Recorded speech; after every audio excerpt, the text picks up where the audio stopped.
बिस्मिल्लाहिर्रहमानिर्रहीम। अस्सलाम वालेकुम नाज़रीन, आप यूट्यूब चैनल देख रहे हैं। मैं इमरान खान हूँ। सबसे पहले तो एहसन इकबाल साहब ने एक स्टेटमेंट दिया कि पूरी दुनिया में इमरान खान का कोई गारंटर नहीं है। गारंटर इमरान खान को क्यों चाहिए जी? गारंटर तो चाहिए होता है उन लोगों को जो लोग कमज़ोर हो या जिनका किरदार कमज़ोर हो।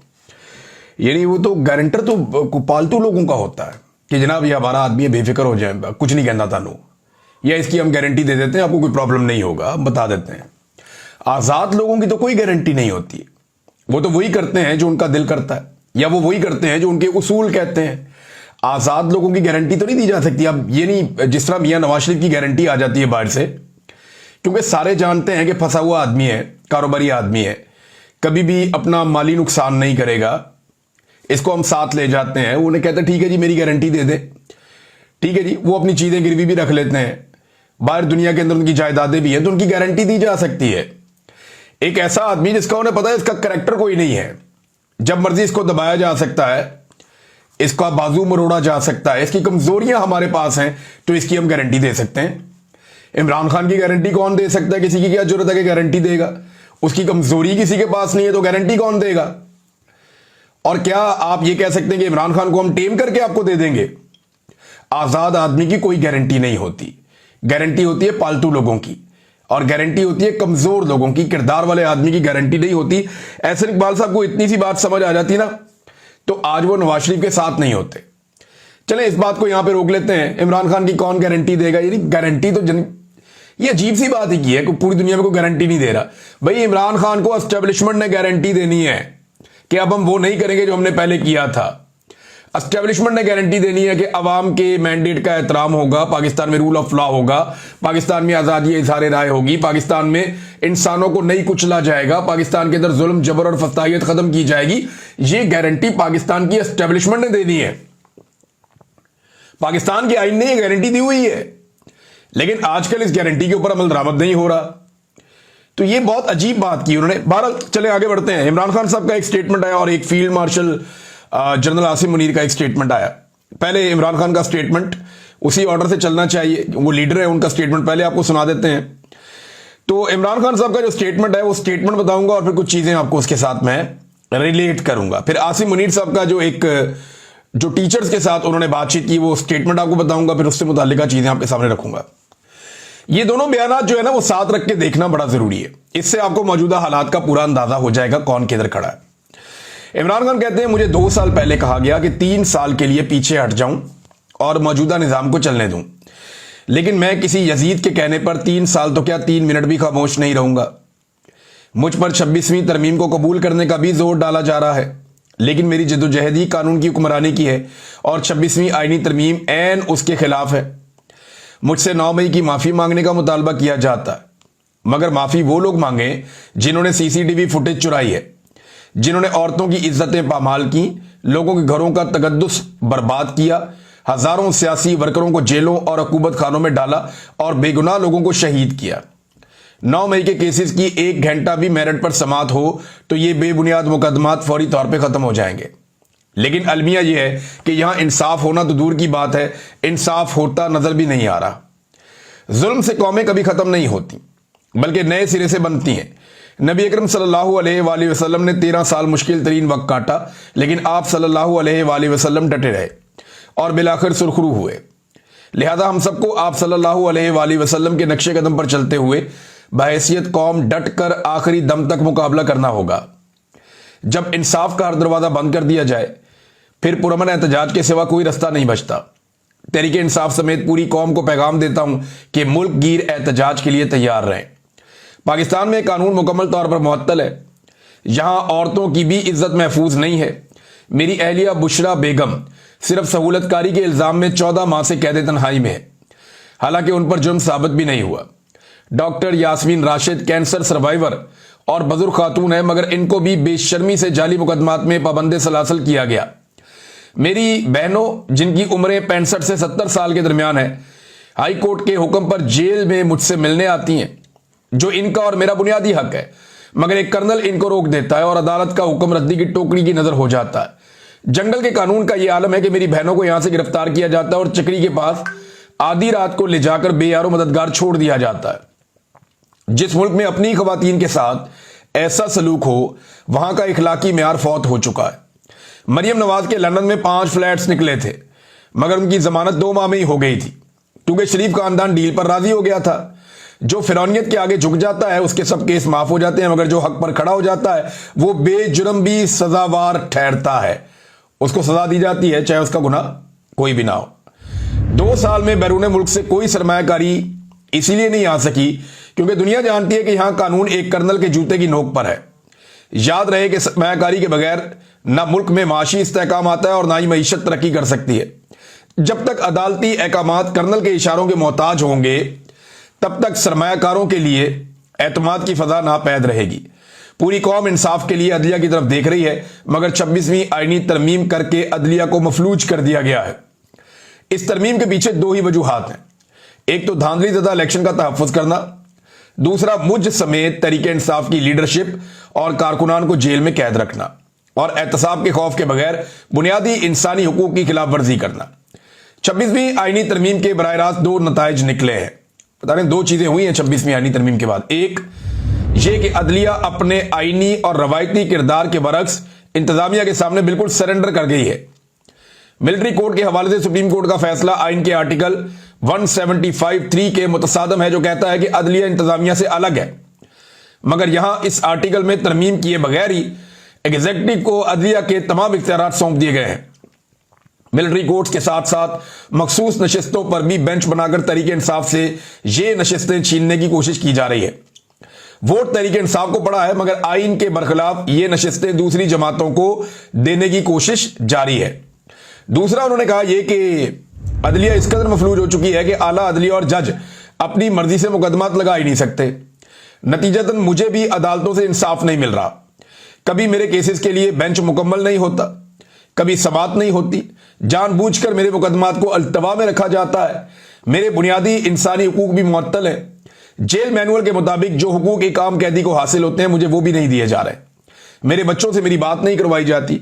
मेरी एहलिया से हफ्ते में एक तयशुदा मुलाकात भी रोक दी जाती है, और तो और मेरी किताबें तक रोक दी जाती हैं। यह सब सिर्फ इसलिए किया जा रहा है ताकि मैं टूट जाऊं। पहले कादी फायद ईसा के जरिए पाकिस्तान में फसाइयत जारी थी, अब 26वीं तरमीम के जरिए जुल्म को तहफ़्फ़ुज़ दिया जा रहा है। आज अदलिया तारीख की दुरुस्त सिमत खड़ी नहीं होगी तो इनका नाम भी जस्टिस मुनीर, जस्टिस कादी फायद ईसा के साथ ही लिखा जाएगा, जो हमेशा तारीख में मुजरिम ही रहेंगे। मेरी तरफ से सलमान अकरम राजा बुनियादी इंसानी हुकूक की खिलाफ वर्जियों, औरतों से बदसलूकी, 26वीं तरमीम और कर्नल सतह के लोगों की जानिब से मुसलसल तौहीन अदालत जैसी कानून की पामाली पर सुप्रीम कोर्ट के दोनों सरबराहान और हाई कोर्ट के जजेस को खत तहरीर करें। ये बोझ जजेस के कंधों पर है कि वो इंसाफ का निजाम कायम करके तारीख की दुरुस्त जानिब खड़े होते हैं। शरीफ खानदान एनआरओ लेने का आदी है। 2 मरतबा पहले एनआरओ लिया और अब इलेक्शन चोरी करके कौम पर मुसल्लत है। इस मुल्क को कभी भी ऐसे लोग ऊपर लेकर नहीं जा सकते, चाहे SIFC बना लें या कोई और कुलिया आजमा लें। कौम सिर्फ तभी ऊपर जाती है जब वो आजाद हो और हुक्मरान इखलाकी तौर पर मजबूत हो। समरियार इलेक्शन में तमाम लोग बढ़ चढ़कर हिस्सा डालें, इस जुल्म के निजाम के खिलाफ अपनी वाहिद ताकत यानी वोट के जरिए फैसला दें। उन्होंने इलेक्शन चोरी का पूरा प्लान बनाया होगा, लेकिन आप लोग चुकन्ना रहें। फॉर्म 45 लेकर पोलिंग स्टेशन से निकलें और फॉर्म 47 मिलने तक RO के दफ्तर में मौजूद रहें। धांधली के आगे दीवार बनना है ताकि इस हुकूमत को इसकी मकबूलियत का अंदाजा दिलाया जा सके। मेरी हदायत है कि पार्टी की पंजाब में तंजीम साजी के हवाले से तरतीब दी गई कमेटी में आलिया हमजा और चारों रीजन्स के सुदूर को शामिल किया जाए। कमेटी का कन्वीनियर मुकर्रर करने की बजाय सब एक सतह पर मिलकर काम करें। यानी आलिया हमजा साहिबा जो है उनको इमरान खान साहब मेन जगह पर लेकर आए हैं। इससे पहले उनका नाम निकाल दिया गया था, जिसपे पार्टी में और कारकुनों में बड़ा शदीद रद्द-ए-अमल भी आया था। जंग हमेशा बाहर वालों से होती है। मेरा तमाम पार्टी और सोशल मीडिया को पैगाम है कि अपनी तनकीद का निशाना अपने लोगों को ना बनाएं। इससे हमारे बयानिए को नुकसान होता है। हमें सारी तवज्जो फस्ताई कुव्वतों के खिलाफ मरकूज रखनी चाहिए ताकि इस अंधेरी रात का जल्द से जल्द खात्मा हो सके। मेरा तहरीक इंसाफ के लिए खुसूसी पैगाम है कि जमात में किसी को भी कुर्बानी देने से नहीं घबराना चाहिए। अगर मुझ समेत सैकड़ों कारकुनान और लीडरशिप जेलों से नहीं घबराई तो आप लोगों को भी नहीं घबराना चाहिए। पार्टी ओहदेदारान को फैसला करना होगा कि वो अपनी जिम्मेदारियों से ओहदा बरा होने को तैयार है या नहीं। अब जो ओहदेदार सरगर्म नहीं होगा उसे बरतरफ कर दिया जाएगा। इस मुल्क से जुल्मत के साए खत्म करने के लिए हम सबको अपने हिस्से की कुर्बानी देना होगी। ये इमरान खान साहब ने बातचीत की है। इमरान खान साहब का ये जो पूरा स्टेटमेंट है, इसमें बार बार वो बता रहे हैं कि मिलिट्री का कर्नल है जो कंट्रोल करता है अदलिया को, फैसले किस तरह होते हैं, मुलाकातें कैसे होती है, जेल को कैसे कंट्रोल किया जाता है, इंतजामिया को कैसे कंट्रोल किया जा रहा है और जजेस को क्या रोल प्ले करना है। फिर एंड में उन्होंने कारकुनों को जो कहा, तो ये बता रहा है कि इमरान खान साहब की कोई किसी किस्म की डील नहीं हो रही। ये साफ है, वो कोई डील नहीं कर रहे। वो एस्टेब्लिशमेंट को सिर्फ ये कहते हैं कि मुल्क की खातिर जो कहोगे बैठ के बात कर लेंगे, मुझे तुमसे कोई डील नहीं चाहिए। ये तो बात होगी बहुत क्लियर।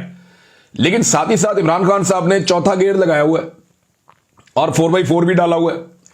तो खान साहब जो है वो अब बढ़ चढ़ के आ रहे हैं एहतजाजी तहरीक की तरफ, और इस मरतबा एहतजाजी तहरीक का जो लाया अमल है वो मुख्तलिफ होगा और एस्टेब्लिशमेंट को डिफरेंटली डील करना पड़ेगा। हुकूमत के तो बस की बात ही नहीं है। अगर ये हुकूमत होती और पीछे फौज ना होती, या जो मिलिट्री एस्टेब्लिशमेंट की क़यादत है उन्होंने ये हुकूमत ना बनाई हुई होती और जिद ना पकड़ी हुई होती कि ये हुकूमत हमने चलानी है, तो इमरान खान जेल से बैठ के 15 मिनट में हुकूमत फारिग कर देता, जितनी उसके पास अवाम की मकबूलियत और ताकत। लेकिन एस्टेब्लिशमेंट है, वो हर चीज को कंट्रोल करती है और बड़े जोरदार तरीके से कंट्रोल करती है। बंदे तक मार दिए पाकिस्तान में और बार बार मारे हैं। तो ये चीजें फिर इसी तरह हालात मजीद खराबी की तरफ जाते हैं। अब फील्ड मार्शल का जो स्टेटमेंट है आसिम मुनीर साहब का, वो स्टेटमेंट मैं आपके सामने रखता हूं। ये स्टेटमेंट रिपोर्ट भी हुआ है और जो लोग वहां पे मिलकर आए उन्होंने भी कुछ बातें बताई हैं। तो जो मेन स्टेटमेंट है जो हमारे साथियों ने हमें पहुंचाया, वो स्टेटमेंट मैं आपको पढ़ के सुनाता हूं जो आसिम मुनीर साहब ने कहा। ये प्रोफेसर से बड़ी तादाद में थे, टीचर से जो आसिम मुनीर साहब से मिले। पूरी कौम का मशकूर हूं कि वो मुसल्लह अफवाद के साथ खड़ी हुई। हम दुनिया को कहते थे कि हमें अंडर एस्टिमेट ना करें, अब दुनिया को पैगाम मिल गया है। S-400 को चाइनीज टेक्नोलॉजी ने तबाह नहीं किया, बल्कि पाकिस्तान के बनाए गए मिसाइलों ने तबाह किया। चीन ने हमारी कोई मदद नहीं की, ताहम उसके मशकूर है कि उसने इखलाकी सपोर्ट की और वो हमारा स्ट्रेटेजिक पार्टनर है। तो ये चीन ने, देखें, जो तैयारे हमने इस्तेमाल किए वो तो चाइना ने ही दिए थे, जो मिसाइल हमने तैयारों के थ्रू इस्तेमाल किए वो चाइना ने दिए थे। लेकिन वो पाकिस्तान की स्ट्रेटेजी है, पाकिस्तान की हिकमत अमली, और पाकिस्तान की में भी ये भी हिकमत अमली हो सकती है कि अगर चीन ने कोई सपोर्ट किया है तो उस सपोर्ट को पब्लिक ना करें। ये चीन की हिकमत अमली भी हो सकती है और पाकिस्तान की भी हो सकती है। वही बात की आर्मी चीफ ने। फिर इन्होंने कहा कि कश्मीर में दहशतगर्दी इंडिया कर रहा है, हम कश्मीर के किसी वाकये की मजम्मत नहीं करते, सिविलियन की शहादतों पर अफसोस जरूर करते हैं। ये अब पाकिस्तान की पुरानी स्टेटेड पॉलिसी है कि मकबूजा कश्मीर के अंदर अगर मुजाहिदीन लड़ाई कर रहे हैं इंडियन फौजियों के साथ या उनकी रियासत के साथ, तो वो अपनी आज़ादी के लिए लड़ रहे हैं और उन्हें मुजाहिद कहा जाएगा और उनकी इक़दामात के ऊपर किसी किस्म की हम मजम्मत नहीं करेंगे। हाँ, जहां सिविलियंस की शहादतें हो जाती हैं, हलाकतें हो जाती है, वहां पे मजम्मत करते हैं। ये आर्मी चीफ ने कहा। हमने अपने दोस्त ममालिक की मुदाखलत को भी खातिर में नहीं लाया।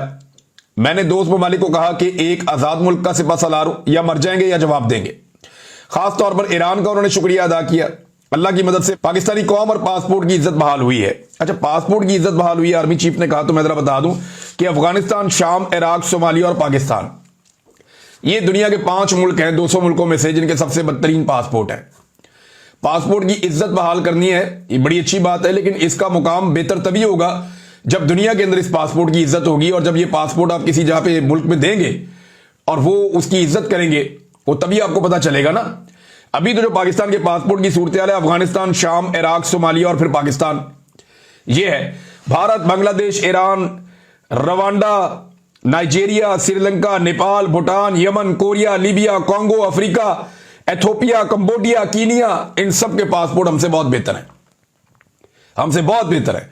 तो इज्जत बहाल तो नहीं हुई, लेकिन अल्लाह का बड़ा शुक्र है कि उसने एयरफोर्स को ये कैपेसिटी दी। जमीन पे तो कोई लड़ाई पाकिस्तान जीता भी नहीं।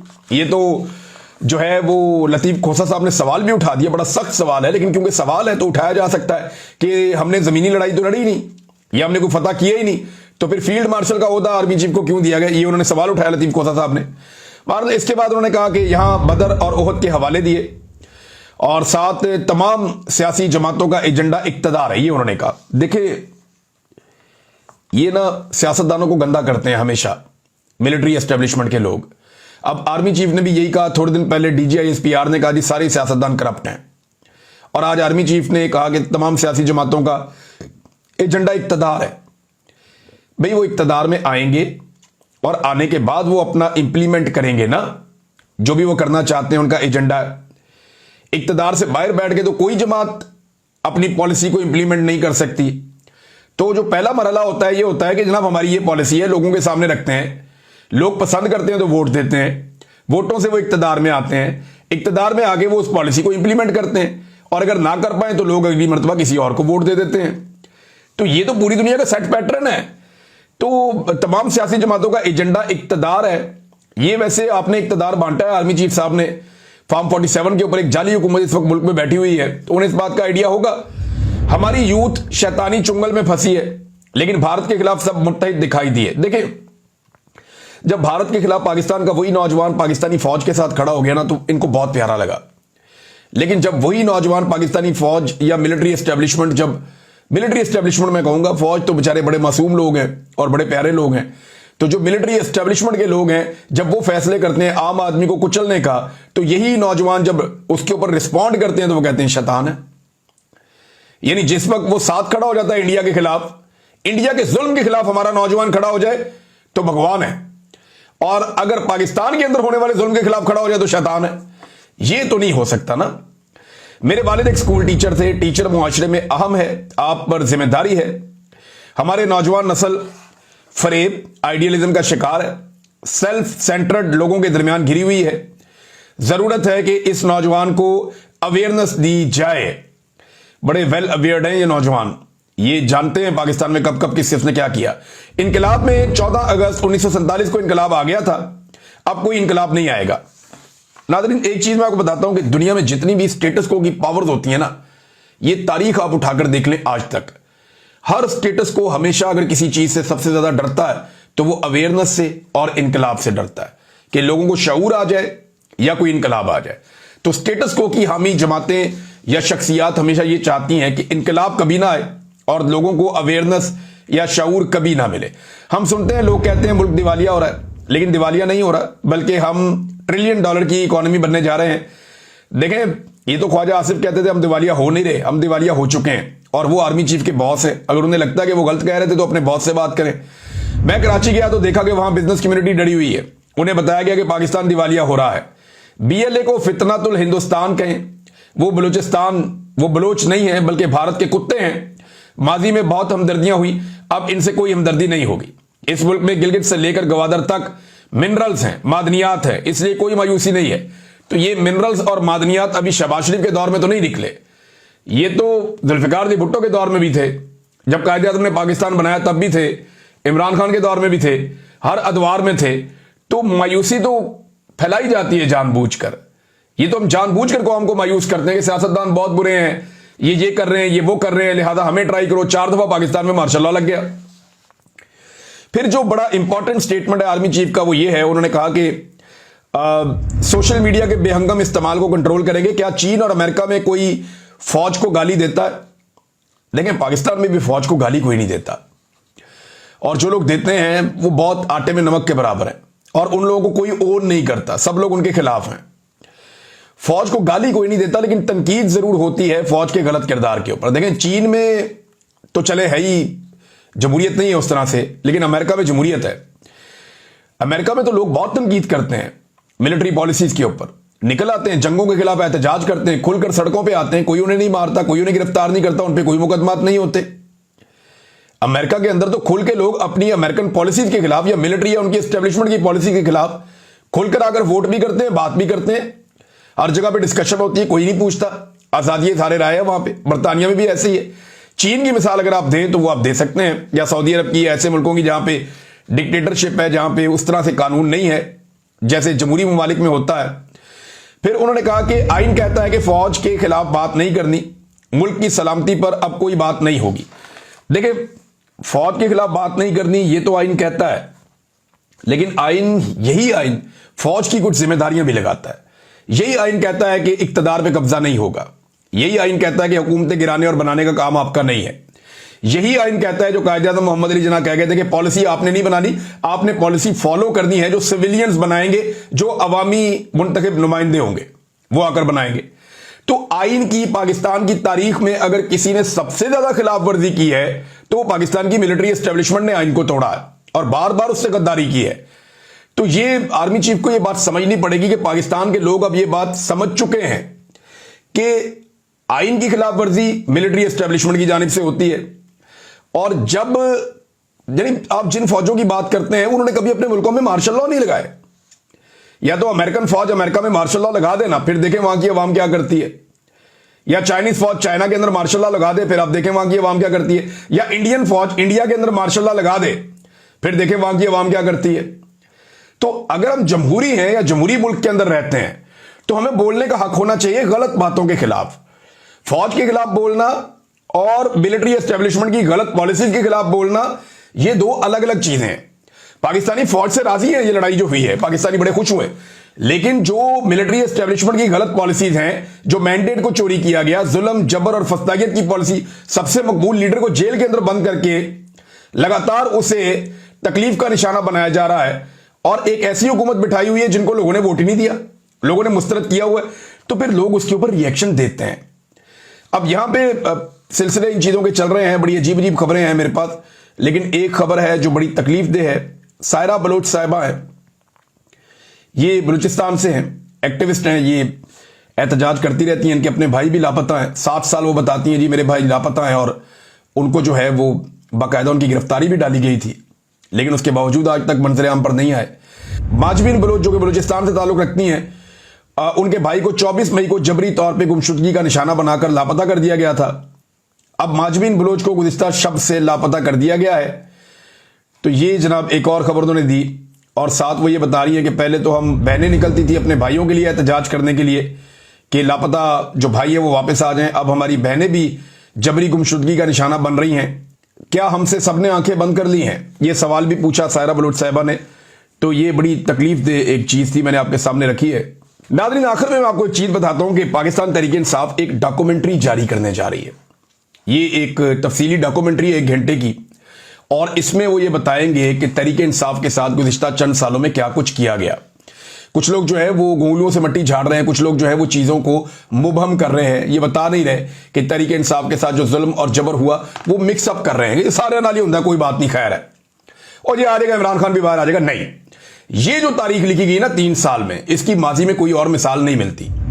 पिछले 3 सालों के दौरान पाकिस्तान में इंसानी हकूक की बदतरीन पामालियों, जबरी गुमशुदगियों, जुल्म और फस्तागियत, सेंसरशिप, मीडिया पर पाबंदियों और साबिक वज़ीर आज़म इमरान खान पर झूठे मुकदमात और नाहक कैद के हकायक पर मबनी 1 घंटे तवील डॉक्यूमेंट्री कल शाम 7 बजे पाकिस्तान तहरीक इंसाफ यानी आज शाम 7 बजे तहरीक इंसाफ के तमाम ऑफिशियल प्लेटफॉर्म पे डाल दी जाएगी। तो ये है सोशल मीडिया, और ये है वो सोशल मीडिया जिससे पाकिस्तान की एस्टेब्लिशमेंट और हुकूमत परेशान है और उसको टैकल नहीं कर पाते, और इसे वो गुमराही समझते हैं।